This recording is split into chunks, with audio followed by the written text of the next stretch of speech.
thanks in advance for your expertise and response. Per our webpage, Saltwater Effects on pH and Alkalinity, we mention that if you put a salt generator on your pool and assume that you don't have to do anything else, you're making the wrong assumption, because the pH and the alkalinity will tend to rise, especially when using a saltwater generator. In addition, the maintenance that you need to perform on the saltwater generator is, per your manufacturer's instructions, clean the salt cell as it is needed. So the question is, simply running the generator cell and cleaning it will not maintain the water pH. Is this correct? This is correct. Yes, this is correct.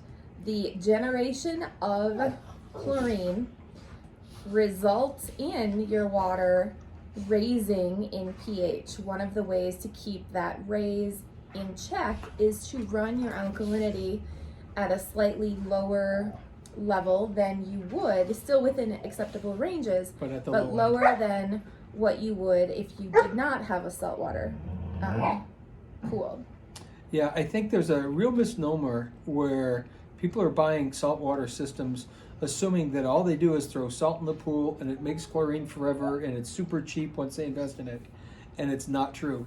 So you're buying the convenience and the conditioned water. So when you add salt to the water, it becomes conditioned water. It's more comfortable for the skin. It's certainly easier maintenance in terms of you're not always adding chlorine and taking care of that, but you still have to balance the water, because the result of creating chlorine is a rise in pH and alkalinity in the water. That is treated completely separate than the manufacture of chlorine. You still have to adjust those chemicals. And I think the other point that people often miss when they're buying a salt system is that I buy this thing once and it lasts me forever. It is absolutely not true. The process of turning salt and water into chlorine gas and sodium hydroxide is a violent process for the materials that are doing the work, and they break down. If you're getting 3 or 4 or 5 years out of a cell, 5 years is a long time.